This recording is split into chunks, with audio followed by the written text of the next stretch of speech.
Bismillahirrahmanirrahim. Alhamdulillahirabbil alamin. Wassalatu wassalamu ala asyrafil anbiya'i wal mursalin wa ala alihi wa sahbihi ajma'in. Subhanaka la ilma lana illa ma 'allamtana innaka antal alimul hakim. La haula wa la quwwata illa billahil aliyyil azim. Amma ba'. Assalamualaikum warahmatullahi wabarakatuh. Yang berbahagia Profesor Datuk Dr. Haji Muhammad Noh bin Dalimin, Naib Chancellor Universiti Tun Hussein On Malaysia. Yang berusaha Tuan Haji Muhammad Nur bin Hasan, Ketua UCITV,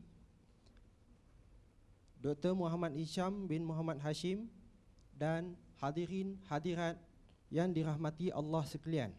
Pertama-kali kita bersyukur kepada Allah Subhanahu Taala dengan limpah kurnianya dan riayahnya dapat kita pada hari ini bersama-sama dalam program Tazkirah Perdana bagi bulan Oktober tahun 2008 anjuran UCITV Universiti Tun Hussein On Malaysia di pagi hari Jumaat Sayyidul Ayyam yang mulia ini. Hadirin hadirat yang dirahmati Allah, program Tazkirah Perdana bagi bulan Oktober tahun 2008 anjuran UCITV pada kali ini menampilkan sebuah tajuk yang amat signifikan kepada kita semua dalam suasana sambutan Aidilfitri yang masih lagi hangat diraikan oleh sekalian orang Islam, iaitu satu program tazkirah yang bertajuk Berfikir dan Bertindak Secara Hikmah. Hadirin dan hadirat sekalian yang mengikuti siaran ini secara online, bolehlah mengajukan soalan kepada kita pihak penerbit melalui email seperti yang akan disebutkan ini, iaitu sila hantarkan sebarang persoalan anda ke alamat ucitv@uthm.edu.my.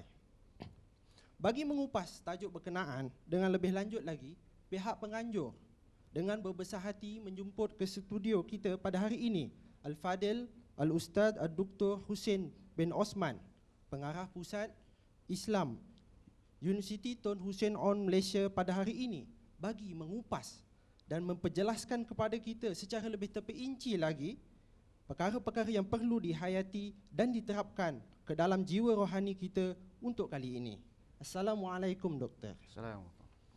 Baiklah Doktor, bagi memulakan sesi ini, ingin saya mengajukan satu soalan yang berkait rapat dengan suasana Lebaran yang kita masih lagi merasainya sehingga hari ini.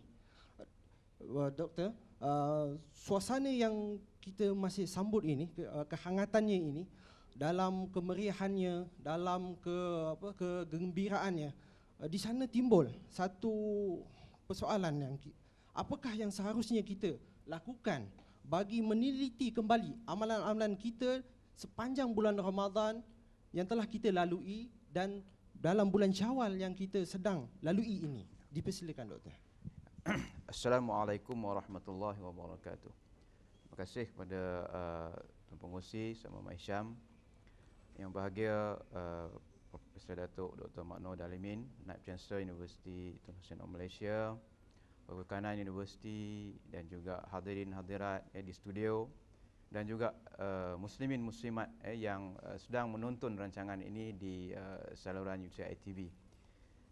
Alhamdulillah, bismillahirrahmanirrahim. Alhamdulillahilladzi hadana lihadza wa ma kunna linahtadiya laula an hadanallah.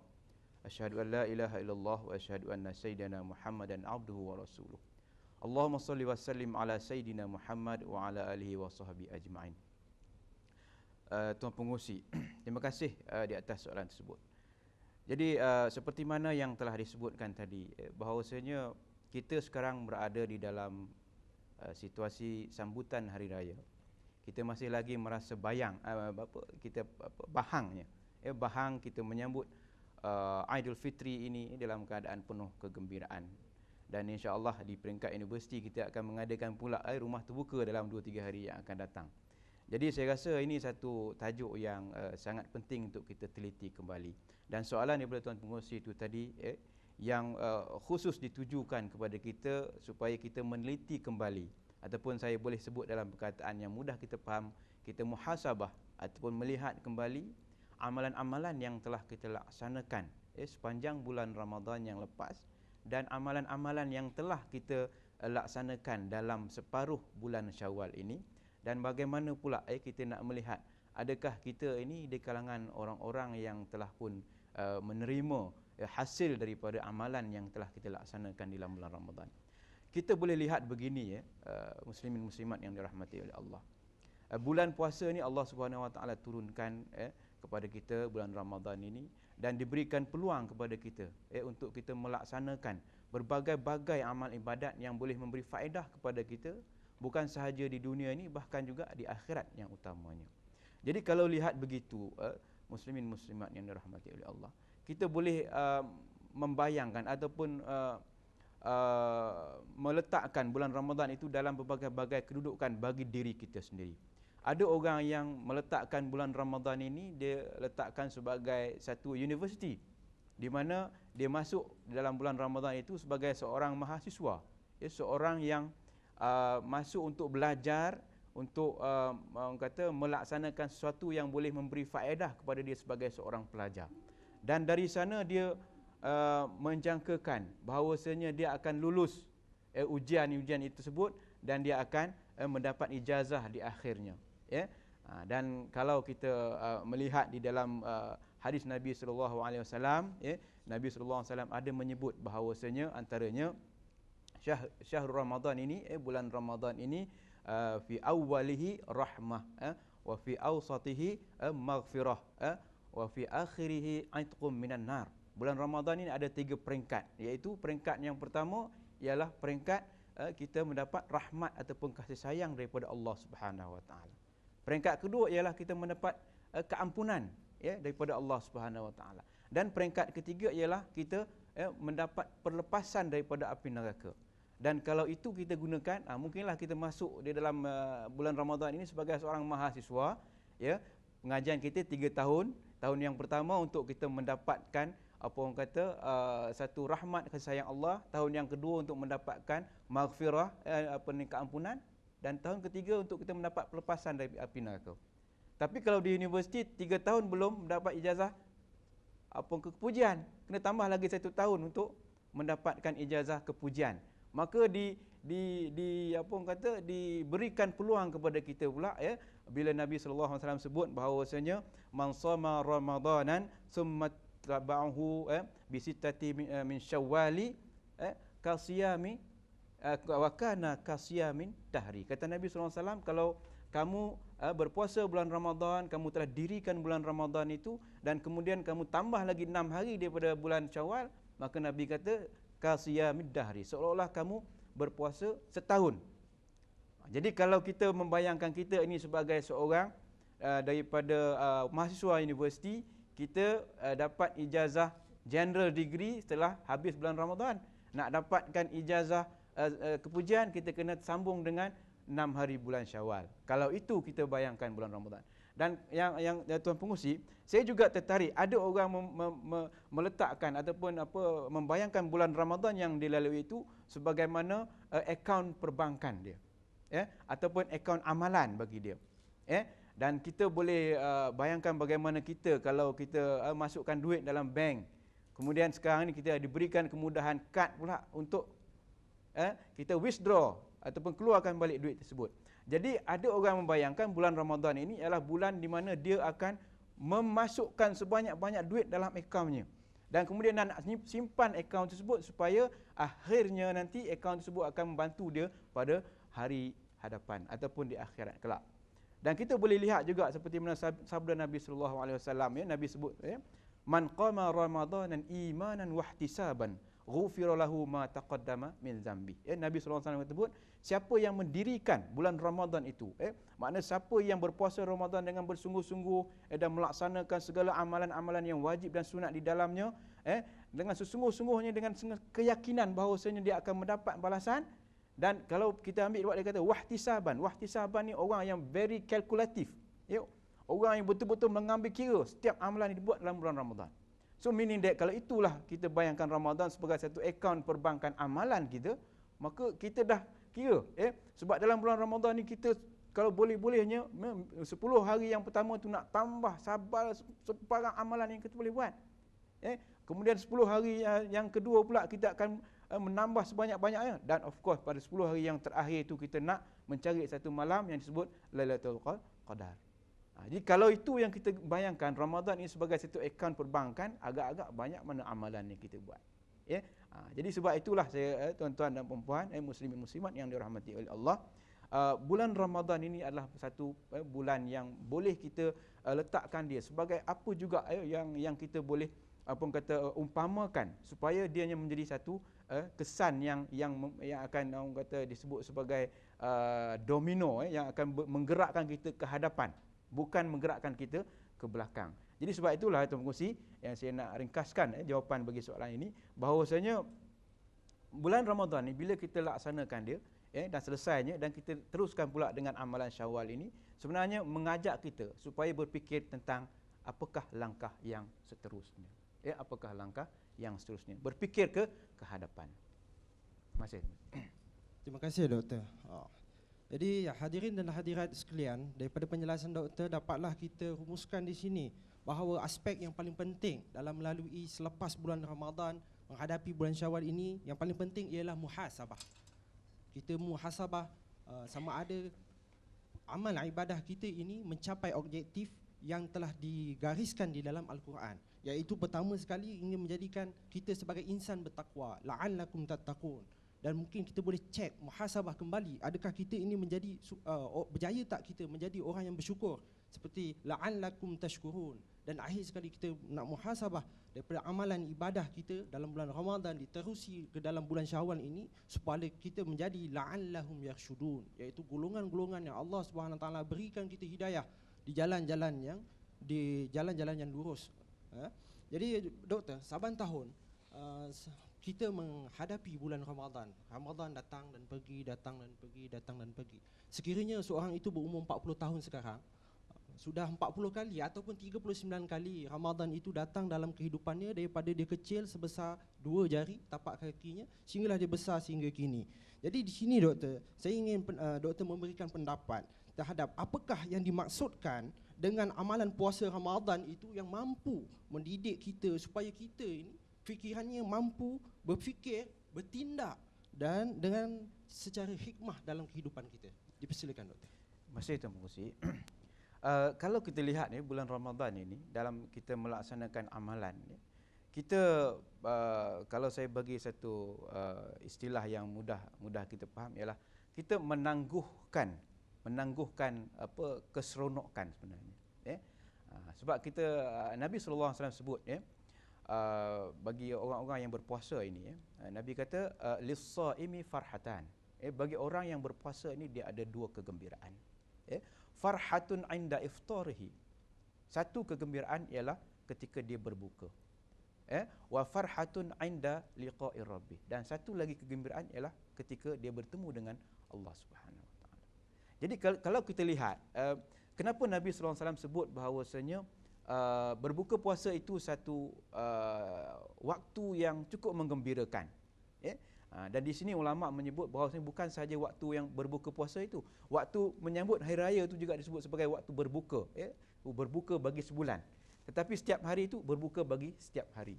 Jadi apa yang kita boleh lihat di sini ialah kita telah menangguhkan waktu-waktu makan kita banyak kali.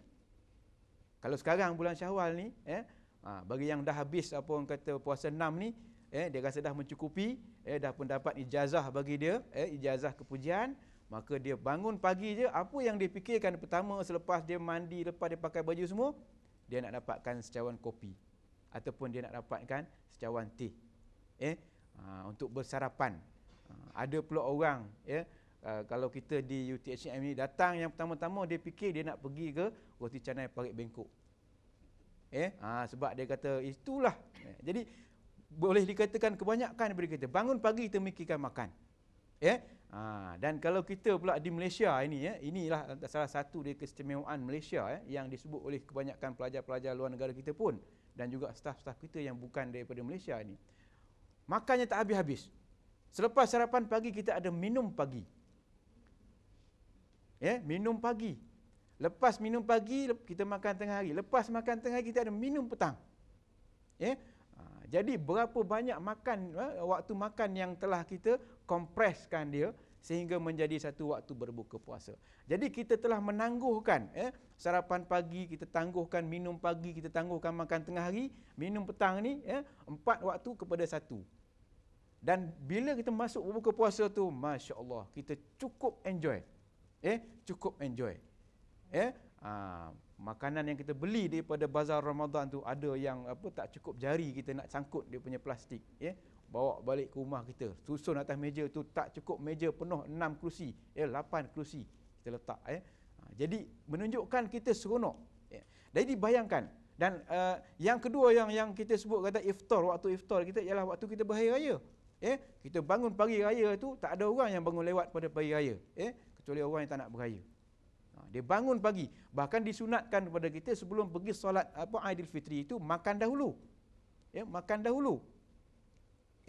Jadi penangguhan makan itu, waktu makan itu menyeronokkan kita, menyeronokkan kita. Dan ini dibayangkan juga kepada dalam kehidupan kita. Kalau kita boleh simbolkan dia dalam kehidupan kita, bahawasanya menangguhkan mendapat ganjaran itu adalah merupakan satu nikmat. Inilah pengajaran yang saya nak sebut tadi, yang Tuan Pengurusi tanya tentang hikmah itu. Bila kita tangguhkan, untuk mendapat ganjaran yang segera ini, kita tangguhkan ke masa hadapan, maka lebih nikmat bila kita menikmatinya. Dan ini satu pengajaran yang cukup besar bagi kita umat Islam apabila kita menjalani ibadah puasa. Kerana kita hari ini banyak sangat terdedah dengan orang kata keseronokan untuk mendapatkan ganjaran yang segera. Kalau boleh saya tak nak kerja, saya nak masuk labu peram, bagi duit sikit dapat banyak, segera, skim cepat kaya. Ini memang kalau kita tengok rakyat kita di Malaysia, baru 2-3 hari lepas pun dah keluar dalam surat khabar. Ada lagi syarikat-syarikat yang macam itu, cuma dia canggihkan sikit melalui internet pula. Kerana sifat kita memang nak cepat sangat ganjaran. Kerja kalau boleh lambat.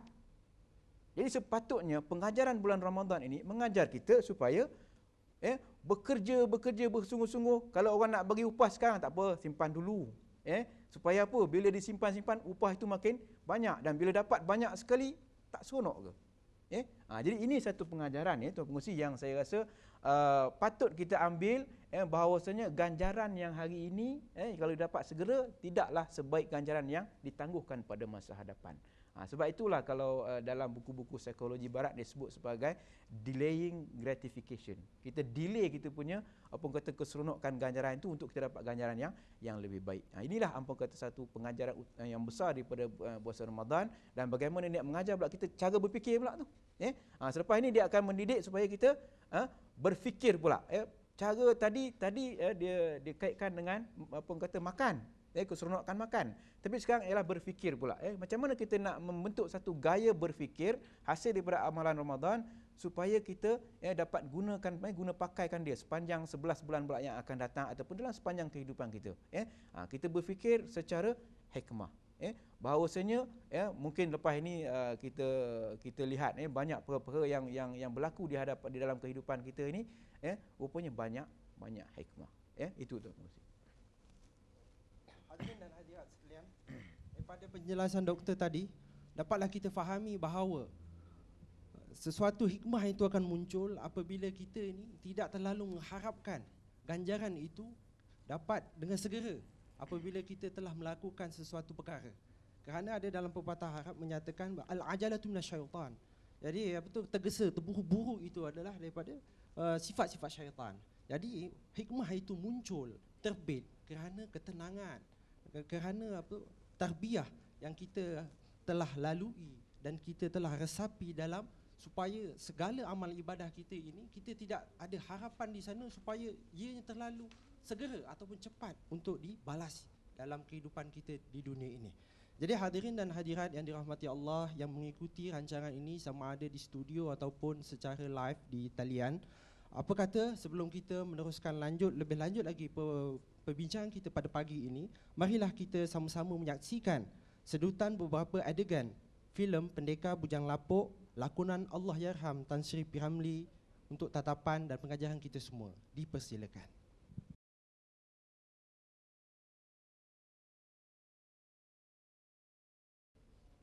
Anak pakcik dibawa lari orang. Cobaan. Ini bukannya cobaan, ini betul-betul dibawa lari orang. Cobaan. Ya Allah, ini bukan cobaan, ini betul-betul. Ini betul-betul, ini betul-betul.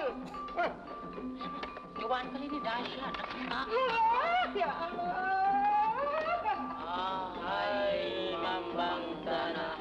Ini betul-betul bukan cobaan. Cobaan. Ini betul-betul bukan cobaan. Cobaan. Alah, ini bukan cobaan, ini betul-betul. Cobaan.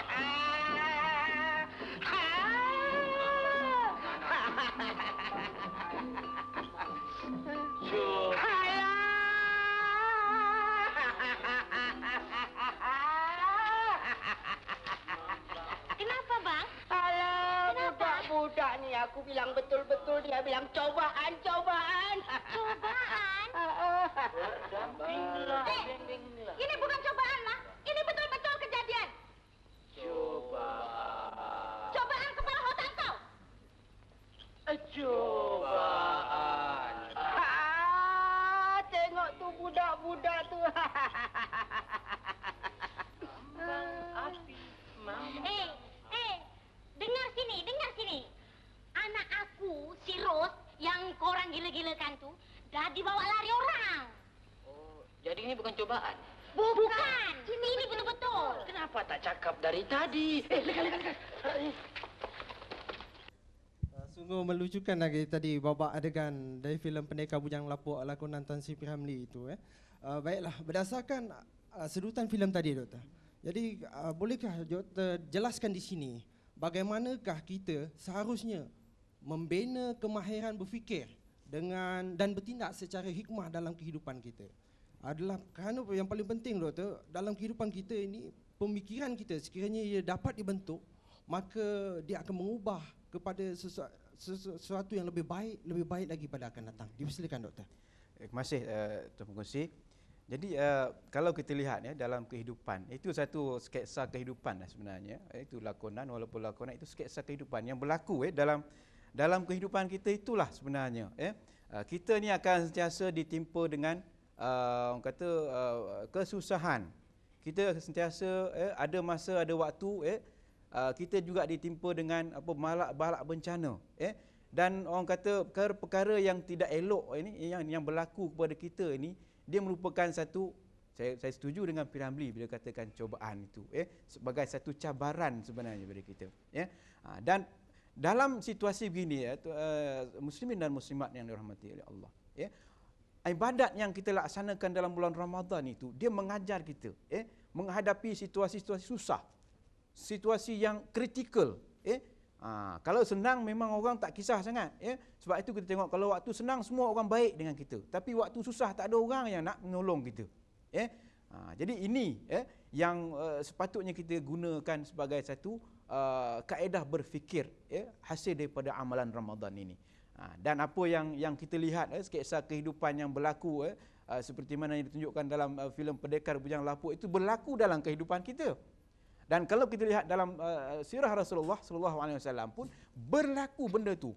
Bahkan bukan sahaja berlaku, ada kisah-kisah yang boleh dijadikan tauladan kepada kita.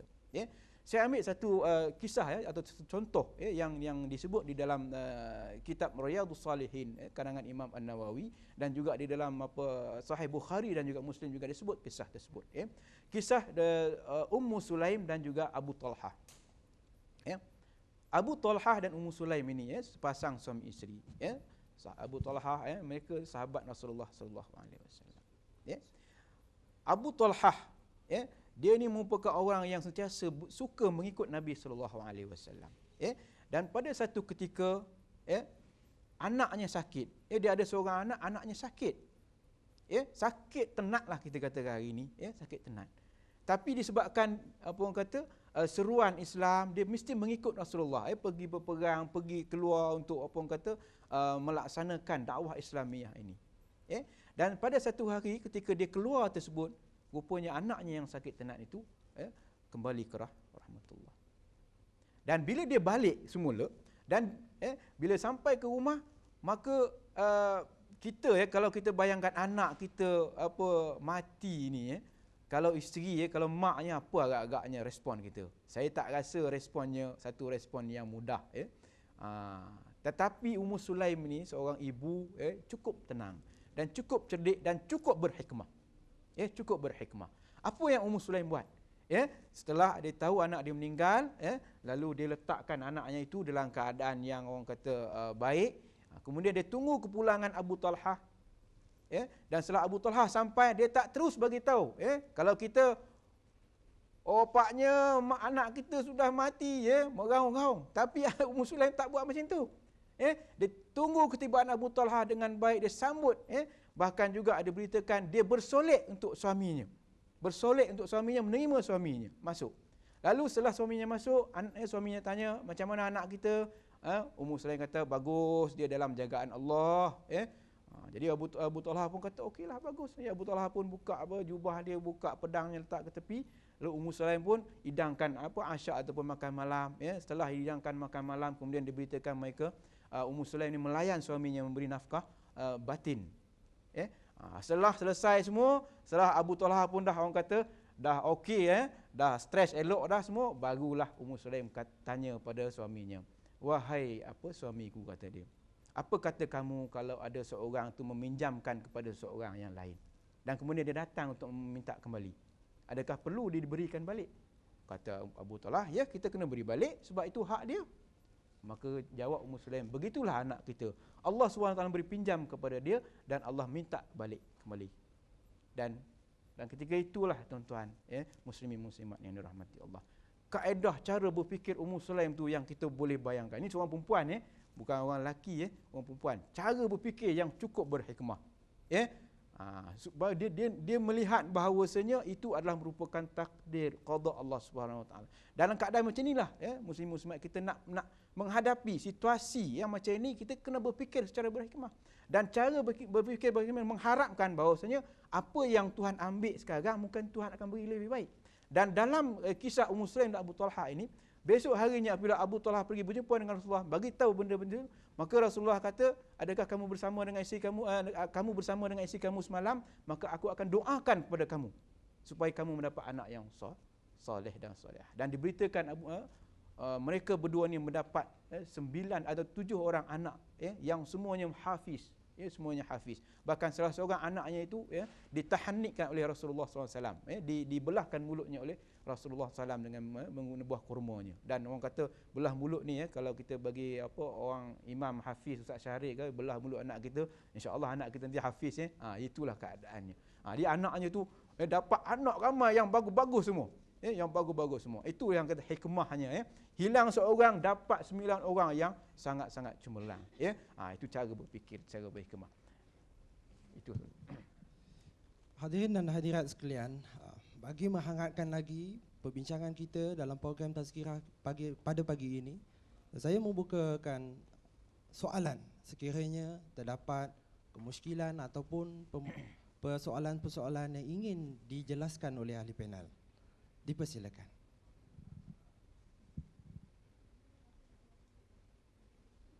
Baiklah Doktor, saya dah dapat satu persoalan daripada penonton kita. Assalamualaikum Doktor, soalannya berbunyi begini. Ramai yang mempunyai persepsi bahawa bekerja di bulan Ramadan akan menjejaskan produktiviti kita.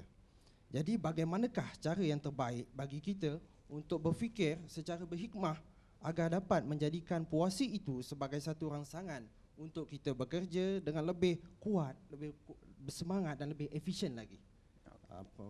Dipersilakan Doktor. Terima kasih Tuan Pengerusi. Mungkin soalan ni saya rasa kita semua pun sedia maklum, bila datang bulan Ramadan ini kita makin lemah, kalau boleh sekolah pun dikurangkan waktunya, kalau boleh waktu pejabat pun dikurangkan, supaya dapat balik awal. Bahkan ada pula orang yang memomok-momokkan isu bahawa tidur dalam bulan puasa itu ibadat, tidurlah sepuas-puasnya. Tapi sebenarnya kalau kita bayangkan macam ni, sebenarnya tuan-tuan dan puan-puan, halangan bekerja kepada kita ini adalah halangan-halangan yang memang kita selalu buat hari-hari. Kita ambil contoh satu lah. Makan tu sebenarnya satu halangan untuk kita bekerja. Saya tak nak banyak tengok. Kita tengok di pejabat kerajaan, di mana-mana tempat. Kita masuk kerja pukul 8 biasa. Tapi pukul 9 mesti nak keluar. Kalau kita ambil prinsip Jepun ni, masa bekerja, kalau masa bekerja satu hari 8 jam, kalau kita dah tolak 1 jam, tinggal 7 jam. Jadi mudahnya kerja yang patut dapat buat 8 jam, tinggal 7. Kalau 1 jam kita keluar makan, dah tinggal 7 jam. Kalau petang nanti pun kita nak keluar minum lagi, dah lagi hilang. Jadi sebenarnya halangan-halangan untuk mendapatkan kerja yang cemerlang itu, antaranya ialah di luar Ramadan. Banyak berlaku di luar Ramadan. Dan bila datang bulan Ramadan, bila kita buat kerja, bila kita bekerja tanpa gangguan makan contohnya. Jadi waktu makan tak ada. So kerja kita full time. Begitu juga kalau kita pergi mesyuarat contohnya, tak ada lagi waktu makan. Dia tak ada rehat. Lebih panjang masa bekerja. Dan kalau kita tengok dalam contoh dalam sirah Rasulullah SAW, peperangan yang besar-besar, Badar, Uhud dan sebagainya, banyak sangat berlaku dalam bulan Ramadan. Sebab apa? Sebab halangan-halangan untuk kita bertindak, bekerja semua tak ada. Jadi fokusnya tinggi. Sebab itu tuan-tuan, kalau anak-anak murid kita ajar, kalau bulan Ramadan kita bekerja lebih, dia akan lebih produktif. Kenapa? Fokus. Sebab Ramadan ni mengajar kita fokus. Bila kita fokus, kita akan bekerja bersungguh-sungguh. Bila kita tidak ada halangan-halangan ini dan kita fokus, maka kita akan dapat hasil dia. Jadi pada saya lah, kalau dia minta berhujah, pada saya bulan Ramadan bulan paling produktif. Kenapa? Halangan bekerja tidak ada. Itu pandangan saya. Terima kasih. Hadirin dan hadirat sekalian, jadi kita dapat mengetahui bahawa penjelasan daripada doktor ini bahawa puasa itu bukanlah penyebab kita jadi malas. Malahan puasa itu menjadikan kita pemangkin lebih ke hadapan lagi, lebih kuat lagi kita bekerja, kerana di sana kita berjaya mendidik nafsu kita. Dan nafsu yang paling pertama sekali yang untuk kita tarbiyahkan adalah nafsu makan kita. Nampaknya doktor, kita pun dah sampai ke penghujung rancangan. Jadi untuk sebagai penutupnya inilah, saya ingin doktor merumuskan segala perbincangan yang telah kita lalui bersama sepanjang program ini.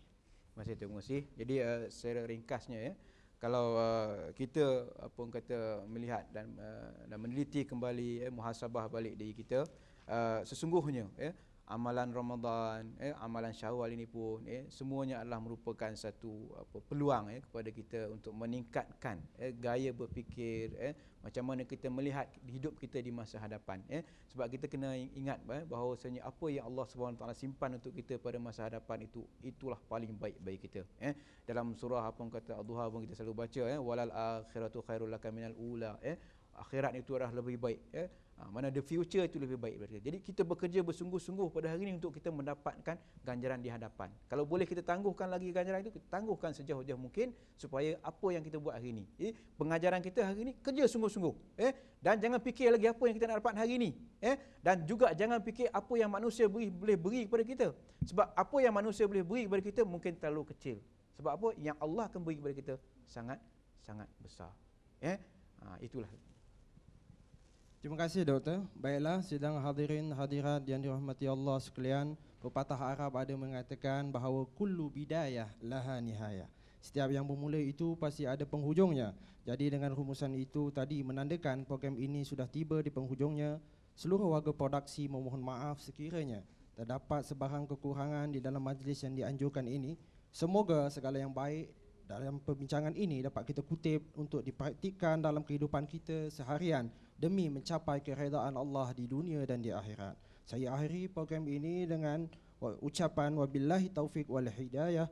Wassalamualaikum warahmatullahi wabarakatuh. Sekian, terima kasih. Inna taqwallahi nurun wa tariqul lil falah. Bismika Allah. Dengan namamu ya Allah,